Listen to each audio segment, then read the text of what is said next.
पत्रकार हमारे भाई इधर उधर टहल रहे हैं, पहला नंबर से भाजपा से जुड़े हुए हैं जी। तो नाम क्या है? मेरा नाम विवेक कुमार है। नाम विवेक कुमार की काम से विवेक कुमार है। देश को हम लोग बचाएंगे और संसद पहुंचने के बाद में पूरे मैं गंगा जल से हरिद्वार से गंगा जल मंडवा कर पूरा संसद भवन धुलाऊंगा और धुला मोदरा वाला कांड ले लीजिए, ज़्यादा दूरी मैं नहीं जाऊंगा। माननीय अटल बिहारी वाजपेयी जी वो प्रधानमंत्री थे, आज वो देश के लायक थे।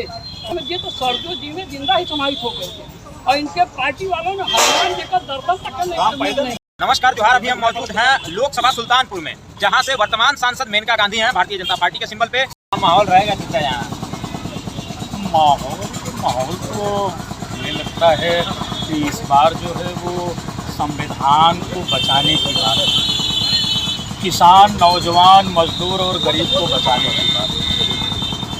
और इस जुमलेबाज प्रधानमंत्री को यहाँ से भगाने की बात है। प्रधानमंत्री को भगा देंगे। 10 साल से मुख्य प्रधानमंत्री हैं लगातार, उनका कार्यकाल अच्छा नहीं लगा क्या आपको? कार्यकाल ये तो शायद इंडिया का पहला झूठा प्रधानमंत्री है।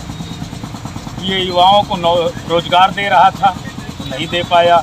14 में बिहार के मंच से इसने कहा कि किसानों की आमदनी दुगनी करने के लिए हम स्वामीनाथन कमेटी की रिपोर्ट को अच्छा लागू करेंगे, और उसके बाद पता ये चला कि इसमें हम खाद, पानी, इनपुट सारी चीज़ों को जोड़ेंगे और 50% एक्स्ट्रा लागू करके तब इनको जो है हम किसानों की आमदनी 2022 में इनकी आमदनी दुगना करेंगे।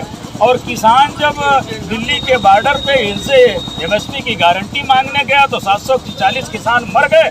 तब ये विदेश में रंगरेलियां मना रहे थे और पता चला बाद में तब ये कह रहे थे कीड़े मकोड़े हैं मर रहे हैं। तो अब तो कीड़े मकोड़े मरेंगे ना, अगर वो मर गए तो पता चलेगा वोट कौन देगा अब आपको। तुम्हारी किसानों को कीड़ा मकोड़ा, किसानों को कीड़ा मकोड़ा कहा इसने। मर गए होंगे किसान के बच्चे, कीड़े मकोड़े हैं। 740 किसान मरे, अभी एक किसान को गोली मारी गई। कहाँ था ये खाली जुमला कर रहा है। इसको खाली झूठ बोल करके, कहीं चाय बेचने वाला, कहीं वो, कहीं कुछ। अभी जाकर के लखीमपुर में इनकी जनसभा हो रही थी, वहाँ पता चल रहा है इंडिया को इंडी। अरे ये जितने प्रेस वाले हैं ये भी नहीं सलाह दे पाए या उनके लोग की इंडी नहीं है, इंडिया है, गठबंधन इंडिया है। अब इंडी कर रहे हैं। जो प्रधानमंत्री इतनी भी तमीज नहीं है कि ये अभी लाल कृष्ण आडवाणी को भारत रत्न देने गए, राष्ट्रपति द्रौपदी मुर्मू खड़ी है और ये बैठ गया। इतना इसको घमंड है कि राष्ट्रपति के सामने प्रधानमंत्री बैठ नहीं सकता है। जिसको इतनी भी तमीज नहीं हो वो भारत का प्रधानमंत्री होने के लायक है।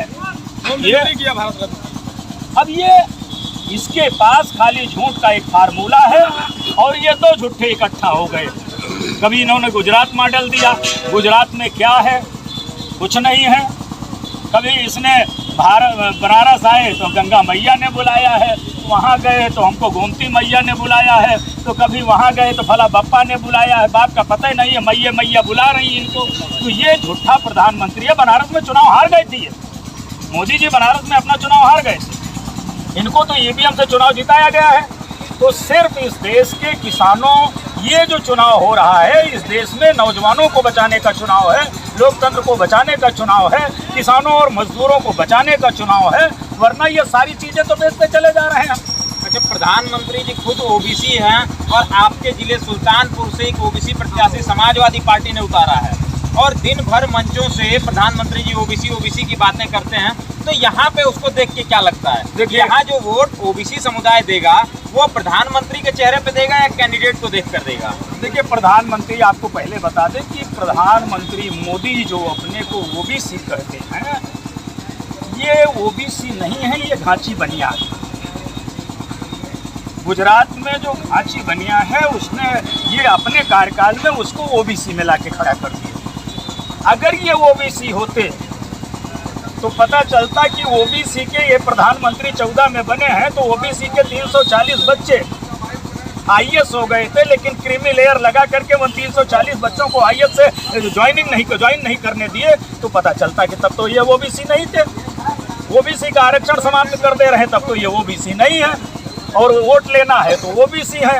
अगर सारी चीजें करनी थी ओबीसी है तो घाची बनिया है। और अगर और पीछे चले जाओगे, जब गुजरात पहुंचोगे और गुजरात में ये घाची बनिया आया कहाँ से, तो पता चलेगा कि इनका इतिहास और गंदा मिलेगा आपको। अगर इतिहास गुजरात में घाची बनिया का इतिहास उठा के देखोगे और ये घाची बनिया आया कहाँ से था, तो आपको इसका इतिहास और गंदा मिलेगा।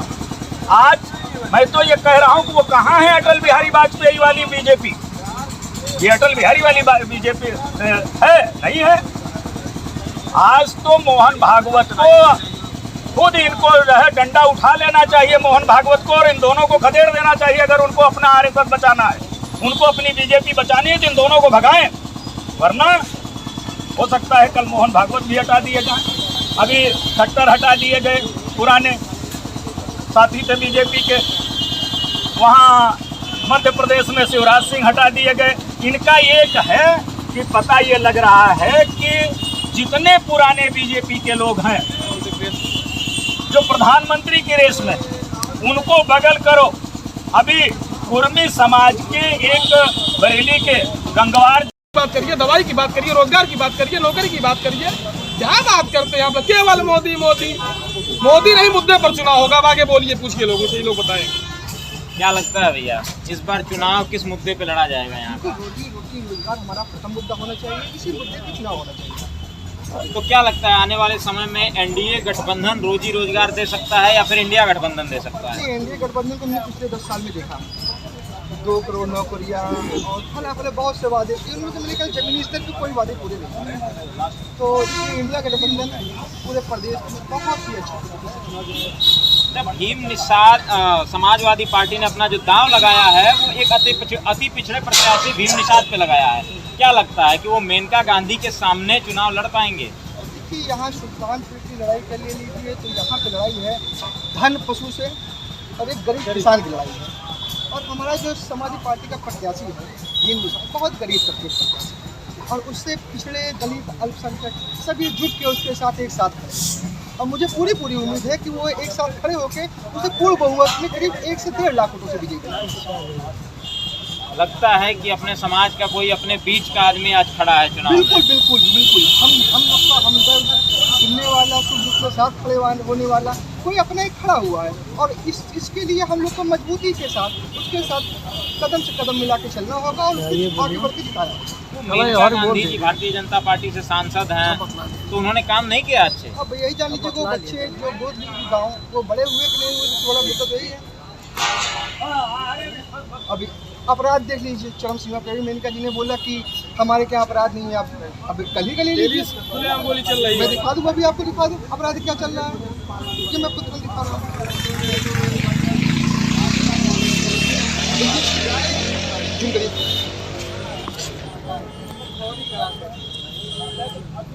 मतलब ये समस्याएं चल रही है और अपराध मुक्त बोला जा रहा है। जितने बड़े अपराध फिर भी आएगा तो मोदी का ही राज। सोच लीजिए कैसे आएगा भाई, रोजी रोटी रोजगार मिल नहीं रहा है, व्यापारी परेशान है, रोजगार के लिए युवा दर दर भटक रहा है, मिडिल क्लास की अच्छी फैमिली के लोग आज आप रोड पे देखेंगे रिक्शा चलाते हुए मिल जाएंगे। अच्छा, जो व्यापारी पढ़े हुए लोग, पढ़ा हुआ तबका जो बीटेक किया हुआ है, MBA किया हुआ है और इलेक्ट्रिशियन, मतलब बेसिक पढ़ा लिखा तबका आज रिक्शा चलाने मजबूर है। ये दुर्भाग्य है देश का, तो भारत देश का दुर्भाग्य है 10 सालों में कि आपका मिडिल तबका खत्म होते जा रहा है। ये गरीबी और अमीरी की जब खाई पलटेगी ना, सीधे तौर पे देश का नुकसान होगा। अच्छा, क्या लगता है यहाँ पे इस बार कौन चुनाव जीतने जा रहा है, एनडीए गठबंधन या इंडिया गठबंधन? अपना परिचय हमको बताओ। यह कि मैं सुल्तानपुर का निर्दलीय के प्रत्याशी के रूप में ये प्रत्याशी हैं। अच्छा, आप प्रत्याशी हैं लोकसभा के 2024 में? 2024 में निर्दलीय में प्रत्याशी के रूप में हूँ। और रही बात आपने मैं पूछना चाहता तो आप किस कंपनी से आए हैं हमको आप बताएंगे। इसलिए मैं पूछ रहा हूँ कि जो पत्रकार हमारे भाई इधर उधर टहल रहे हैं, पहला नंबर से भाजपा से जुड़े हुए हैं जी। दूसरी बात आपसे मैं करके पूछना चाहता हूँ, आपका शुभ नाम क्या है? मेरा नाम विवेक कुमार है। नाम विवेक कुमार की काम की विवेक कुमार नहीं, काम की विवेक कुमार है कि नाम के विवेक कुमार? काम और काम दोनों के। तो कैसे हमको आप विश्वास दिलाएंगे कि काम के विवेक कुमार? आप यहाँ से प्रत्याशी हैं, जनता में आप गए होंगे। हम जनता में गए हैं और देख रहे हैं ये सुल्तानपुर जिला आपका है, अब नहीं किसी के बाप का। सच्चाई ये है कि आज 10 साल हो गया, ये सुल्तानपुर की जनता ने यहाँ सिर्फ धोखा मिला। धोखा इसलिए मिला किसी बाप बेटे ने लूटा और माँ ने लूटा। ये है कि जनता हमारी यहाँ यही दशा है कि अंधेर नगरी चौपट राजा अंधेर। हाँ, रही बात है कि मैं 3 बार विधानसभा लड़ चुका हूँ, निर्दलीय 3 बार मैं लड़ चुका हूँ। मैं किसान गरीब का बेटा हूँ, मैं बहुत बड़े घर का बेटा नहीं हूँ। रही बात है कि कमाने वाला खाएगा, लूटने वाला जाएगा, नया जमाना आएगा। सच्चाई है कि आप इसको चलाएंगे नहीं, क्योंकि आपकी पार्टी जितनी है, एजेंसियां जितनी भी की हैं, प्रधानमंत्री महोदय जी के उनके पास सभाएं हो चुकी हैं। आपको तो दे करके रोटी दे करके सिर्फ भगा दिए कि जाओ उसके जनता के बीच में दुका करके आओ, क्या होगा। हम सोशल मीडिया के लोग हैं, गोदी मीडिया के लोग नहीं हैं। आप देख लिए, सुन लीजिए, ठीक है, आप ये चलाएंगे तो हमको विश्वास है कि आप विवेक काम कर रहे हैं, तो मैं भी समझूंगा कोई विवेक सुल्तानपुर में आकर के मुझसे पूछा। रही बात, ये सुल्तानपुर जिला आपका है, नहीं अब किसी के बाप का। चुनाव बताओ कहाँ जा रहा है? चुनाव हमारे पक्ष में आएगा, बिल्कुल। इसलिए कि सुल्तानपुर का बाहरी नहीं हो, मैं सुल्तानपुर का रहने वाला हूँ। मेरा गांव सभा फुटवाल ब्लॉक, ग्राम सभा भगवानपुर। अच्छा, मुद्दे क्या हैं आपके? मुद्दे हमारे मुद्दे हैं कि रात में जो हमारे किसान आज मर गए हैं, गेहूँ चल दे रहे हैं। आप मत बोलिए मैं लड़ा हूँ, बनाने वाली चीज़ नहीं है। और मैं 3 बार चुनाव लड़ा हूँ, यहाँ माफिया गुंडा के बीच में भी चुनाव लड़ा हूँ। और सुल्तानपुर की जनता, अब हमें भी पूरा विश्वास है कि आने वाला समय हमारा है। और रही बात कि चुनाव, ये लोग पार्टी के 10-10 करोड़ दे करके आए, करोड़ दे करके आए। मैं करोड़ देने वाला नहीं हूँ, मैं जनता का बीच में जमीन तसोने वाला नहीं हूँ। क्या करेंगे माफिया? हाँ, जीतने के बाद एक इकलौती चीनी बीमार है, फिर आज बीमार पड़ी हुई है। यहाँ के जो कर्मचारी भी आए हुए हैं, इसका नेट लेकर के बेच दो, उसका बेच दो, ये कर रहे हैं। किसान आज मर रहे हैं, कोई किसी को देने वाला नहीं है। ये बता रहे हैं सुल्तानपुर की जनता, ये बताते हैं कि या करके इसको लूट लो, चले जाओ। और फाड़ जो है ये चल ले रहे हैं, ये बता रहे हैं कि अपना बताते हैं कि मैं नेता हूँ, इस क्षेत्र का नेता है। जनता को सिर्फ जो सच्चाई है, मोदरा वाला कांड ले लीजिए, ज़्यादा दूरी मैं नहीं जाऊँगा। माननीय अटल बिहारी वाजपेयी जी वो प्रधानमंत्री थे, आज वो देश के लायक थे। तो हमारे तो राम की मंदिर बात करते हैं, राम जी तो सरजू जी में जिंदा ही समाहित हो गए थे, और इनके पार्टी वालों ने हनुमान जी का दर्शन तक करने नहीं गए। वाह भाई वाह, बिल्कुल सही कहा। सच्चाई है कि ये कहेंगे, मैं कहूँगा कि जान लीजिए राम जी आज हनुमान जी वहाँ के रखवाले हैं। और कंगना रावत बोल रही हैं क्या आप सुन ले, नतनिया पतनिया की बात मुझसे मत करो। कंगना रावत सुन लीजिए, कंगना मत कहो। कुछ पत्र वो बोल रहे हैं कि राम जी के अंश हैं मोदी जी। तुम यार बच्चे हो भी, तुम्हारी जितनी एज होगी उतने वो कह रहे हैं कि कंगना रावत कह रही हैं कि मोदी जी राम के अंश हैं। एक बोलिए, बुरा मत मानिए, 5000 बरस राम जी फिर भी थे। राम एक सबके आस्था है, राम सबके आस्था। अच्छा, तो यहाँ राम की बात आ रही है कि राम को लोग बदनाम करके सिर्फ देश को लूटने का काम। लेकिन यहाँ सुल्तानपुर के जो ब्राह्मण समुदाय है, क्या लगता है इसका रमेश शर्मा के साथ रहेगा या बीजेपी के राम मंदिर के मुद्दे पे जाएगा? सुन लीजिए, ये ब्राह्मण समाज ये पढ़ी लिखी समाज है, ये लंठों की समाज नहीं है। ये ब्राह्मण ज्ञानी होता है। आने वाला समय मेरे साथ, मेरा ब्राह्मण हमारे साथ खड़ा मिलेगा, साथ साथ हमारे किसान भाई जो गरीब घर के हैं ये भी हमारे साथ मिलेंगे। मुद्दे आपने नहीं बताए, किन मुद्दों पे आप चुनाव लड़ रहे हैं? अरे मैं बता रहा हूँ कि ये बताए मुद्दे कि आप तो पूछ रहे हैं, मैं बता रहा हूँ। एकलौती चीनी मिल है, बीमार है, पूरे जनपद नहीं, पूरे जिला की है। 8-10 साल हो गया, कहीं फैक्ट्री लगी है। हमारे किसान के बच्चे जो हैं बाहर जाकर ड्यूटी कर रहे हैं, 12,000 रुपये, 13,000 में रुपये, 15,000 रुपये खा कर रहे हैं, वो माँ बाप को छोड़ के काम कर रहे हैं। आज दिल्ली में ये लोग बैठे हैं, इनको सिर्फ बैठो किशोर नौटंकी का जोकर का काम कर रहे हैं। ये देश को हम लोग बचाएंगे और संसद पहुंचने के बाद में पूरे मैं गंगा जल से हरिद्वार से गंगा जल मंगवा कर पूरा संसद भवन धुलाऊंगा, और धुलाने के बाद तब मैं बताऊंगा सुल्तानपुर का बेटा। बीजेपी के लोगों ने फिर क्या मतलब?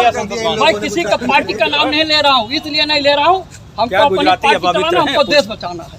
गुजराती अपवित्र हैं जो आप गंगा जल से धुलवाओगे। इसलिए देखिए, बुरा मत मानिए, पूरी फैक्ट्रियाँ गुजरात की हैं। यहाँ को जितने संविधान में लाए सारे गुजरात के आदमी काम कर रहे हैं। फिर भी ये बताने की जरूरत है, ये सच्चाई है। यूपी के कि युवा बेरोजगार हो गए। यूपी आप हमारी ब्राह्मण हैं, आपके ही समाज के लोग संसद में बैठे हैं, क्या वो फिर अछूत है कैसे क्या? बोल रहे हो? देखो तुम अभी घर के अछूत है क्या? ये बात बुरा मत मानिएगा। नहीं, जो देख रहे हो सुन लो, आपने कहा गंगा आप जल से सच्चाई धुलवाएंगे। फिर बता रहे हैं, आप ये बता रहे हो कि गंगा जल इसलिए धुलाएंगे, वो संसद भवन अपवित्र हो गया, कितनी हत्याएं। अब पवित्र कैसे हुआ? क्या वो अरे अछूत क्या है? हो गया? अब जैसे अछूत आदमी मर हत्याएं जाता हो रही है, हैं, सुन लीजिए, जैसे आदमी मर जाता है उसको 13 दिन पाप किए से रुक जाओ, किसी बात मत करो, बात करके मत करो, किसी बोलो, बोलो। तुम बोलो दोनों को। इसलिए सुन लीजिए, आदमी मर जाता है तो 13 दिन में 13 ही हो, अब तक वो करे बाद कहूँ बुलाए के पंडित बुलाए पूजा पाठ करावा जाता है, तो जाए के नहीं तब कहूँ घर शुद्ध होता है, तो हमका एक देश शुद्ध करेगा, ये गंगा जल लागे। मुख्यमंत्री अखिलेश यादव जी का भी घर गंगा जल से धुला गया नहीं सुन लीजिए, मैं किसी मुख्यमंत्री के लिए नहीं कहूँगा, ये बराबर के संविधान है, ये चलने वाला है। अब लोकतंत्र की बचाने की यहाँ जरूरत है, क्योंकि संसद भवन का मामला है। जब मुख्यमंत्री की बात आएगी तो मैं मुख्यमंत्री की बात पे कुछ ये हमारे साथ कुछ लोकसभा सुल्तानपुर के प्रत्याशी थे और कुछ जनता थी जिन्होंने आपको हकीकत बताई, क्या यहाँ पे माहौल रहेगा, क्या समीकरण रहेगा। क्योंकि एक तरफ अति पिछड़े समाज का बेटा है तो दूसरी तरफ मेनका गांधी, जिनका राजनीतिक इतिहास रहा अपना परिवार का। हम आपको यूं ही दिखाते रहेंगे, जुड़े रहिए हमारे साथ, बने रहिए हमारे साथ। तब तक के लिए नमस्कार, जोहार।